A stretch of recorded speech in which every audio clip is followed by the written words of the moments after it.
I now give the floor to His Excellency Sabrahmanyam Jaishankar, Minister of External Affairs of India.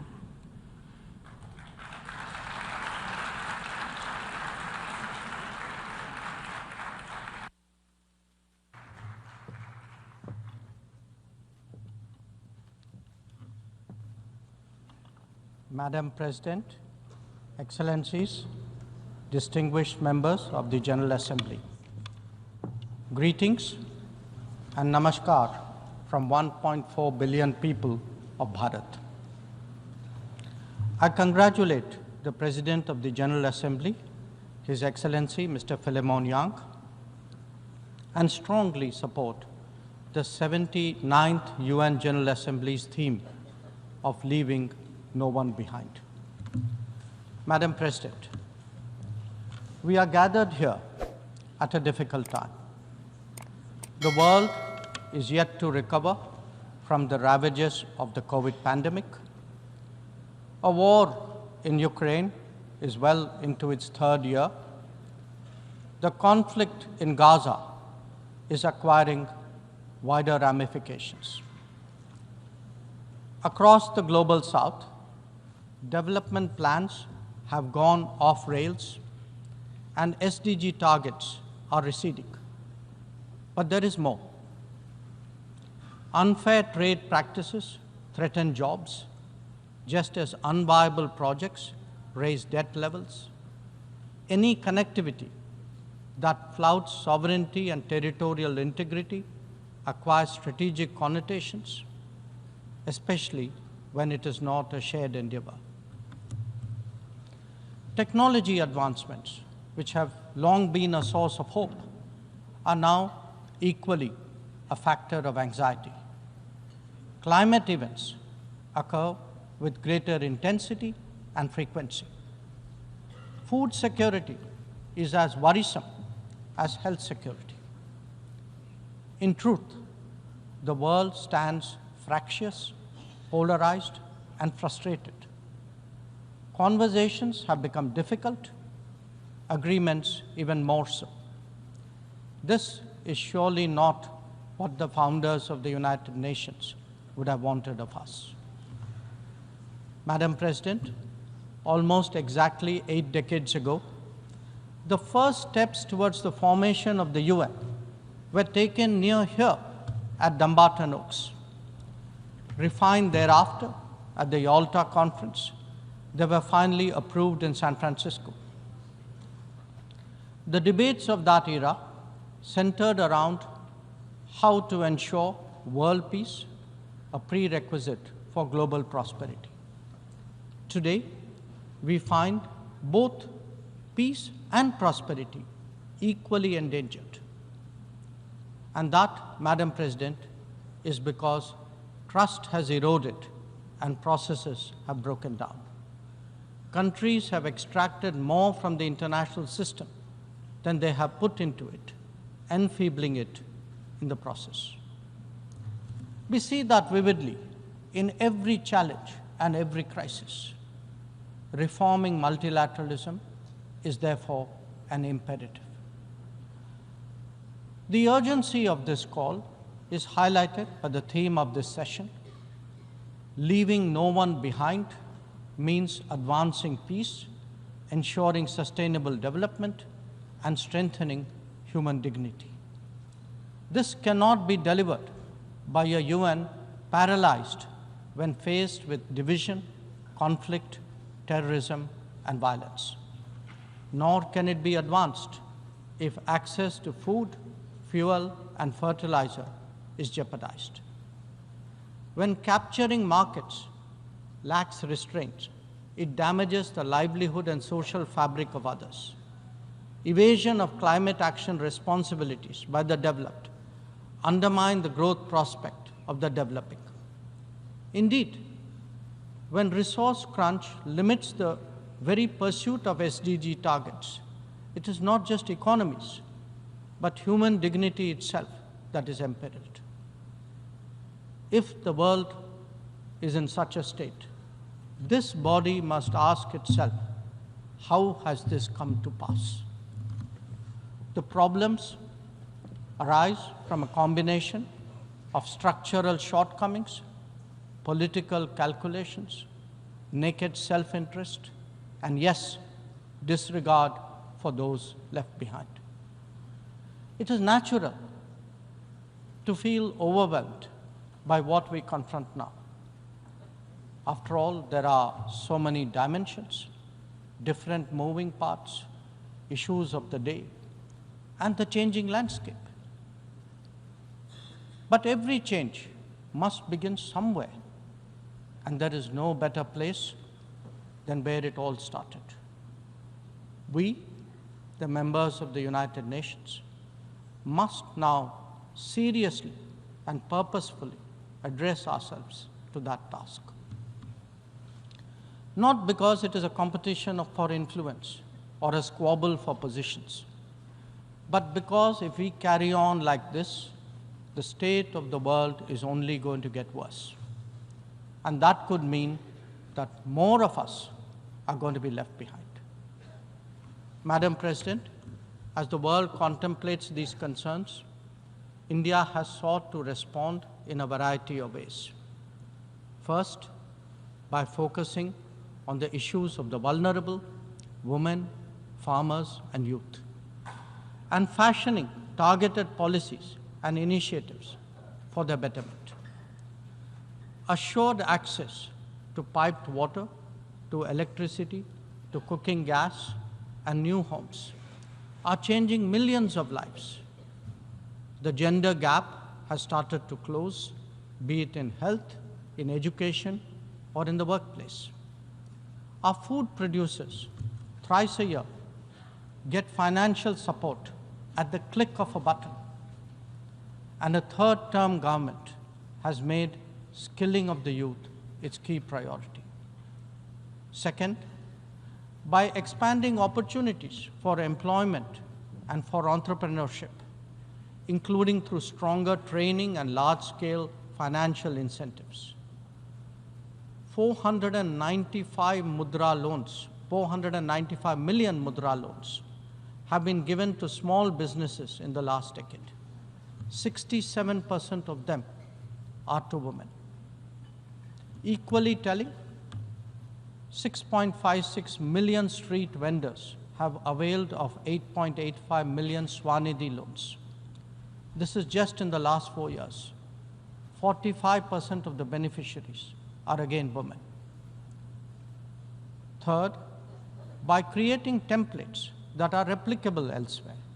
It could be digital delivery or enhancing the quality of governance and public services, as indeed making medicines and health facilities accessible and affordable. A digital public infrastructure and a people's pharmacy are today examples of what India can readily offer to the world. It is also an alternative vision where technology is used to empower, not to dominate. Fourth, by encouraging the Global South to voice its shared concerns and come together. To that end, we have convened 3 Global South summits, the most recent in August of 2024. And fifth, by contributing to the well-being of the global commons and responding to the pressing needs of those in distress. This has ranged from undertaking projects in 78 nations, providing resources to neighbors, and responding to HADR situations, to supplying medicines and ensuring maritime safety and security. Madam President, given the scale of transformation underway in India, each of these dimensions underline that the world's problems can indeed be tackled, and that by working together, we can surely create a larger lifting tide. In these troubled times, it is necessary, Madam President, to provide hope and rekindle optimism. We have to demonstrate that big changes are possible and not over a long period. And nothing is more powerful in this regard than the transformative potential of the digital. We have seen its impact in our daily lives in India over the last decade. It is visible when public benefits from nutritional support and housing to energy and health are delivered efficiently and on a vast scale. Or when small business loans and farmers' support are extended without using intermediaries. In fact, when street vendors and expat workforce confidently use fintech in their regular transactions, when services delivery and benefits move seamlessly and transparently, less people will be left behind. That, Madam President, is India's experience and India's relevance. Such leapfrogging possibilities, coupled with people-centric policies and visionary leadership, can be real game changers. When India lands on the moon, rolls out its own 5G stack, dispatches vaccines worldwide, embraces fintech, or houses so many global capability centers, there is a message here. Our quest for a Viksit Bharat or a developed India will understandably be followed closely. Madam President, an important cause of many getting left behind has been the unfairness of the current globalization model. Over-concentration of production has hollowed out many economies, impacting their employment and social stability. Democratizing global production, building resilient supply chains, ensuring trusted digital services, and espousing an open source culture, all these promote widespread prosperity. There are economic answers, just as there are social ones. Madam President, the UN has always maintained that peace and development go hand in hand. Yet, when challenges to one have emerged, due regard has not been given to the other.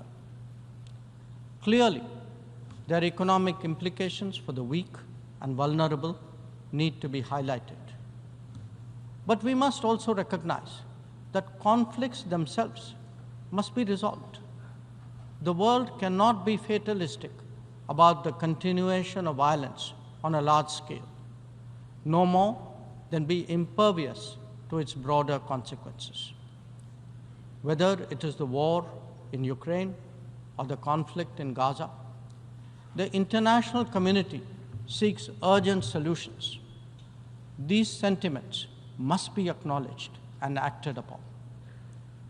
Madam President, the UN is a testimony to the agreed principles and shared objectives of the world order. Respect for international law and commitments are among the foremost in that regard. If we are to ensure global security and stability, then it is essential that those who seek to lead set the right example. Nor can we countenance egregious violations of our basic tenets. Terrorism is antithetical of everything that the world stands for. All its forms of and manifestations must be resolutely opposed. The sanctioning of global terrorists by the United Nations should also not be impeded for political reasons. Madam President, many countries get left behind due to circumstances beyond their control. But some make conscious choices with disastrous consequences. A premier example is our neighbor, Pakistan. Unfortunately, their misdeeds affect others as well, especially the neighborhood. When this polity instills such fanaticism among its people, its GDP can only be measured in terms of radicalization, and its exports in the form of terrorism. Today, we see the ills it sought to visit on others consume its own society. It can't blame the world. This is only karma. Madam President, a dysfunctional nation coveting the lands of others must be exposed and must be countered. We heard some bizarre assertions from it at this very forum yesterday. So let me make India's position perfectly clear. Pakistan's cross-border terrorism policy will never succeed, and it can have no expectation of impunity. On the contrary, actions will certainly have consequences. The issue to be resolved between us is now only the vacation of illegally occupied Indian territory by Pakistan, and of course, the abandonment of Pakistan's long-standing attachment to terrorism. Madam President, the global order is inherently pluralistic and diverse. The UN began with 51 members. We are now 193. The world has changed profoundly, and so have its concerns and its opportunities. But to address both, and indeed to strengthen the order itself, it is essential that the UN be the central platform for finding common ground. And that it certainly cannot be by remaining anachronistic. Large parts of the world cannot be left behind when it comes to deciding the key issues of our times. An effective and efficient UN, a more representative UN, and a UN fit for purpose in the contemporary era is essential. Let us therefore send out a clear message from this UNGA session. We are determined not to be left behind.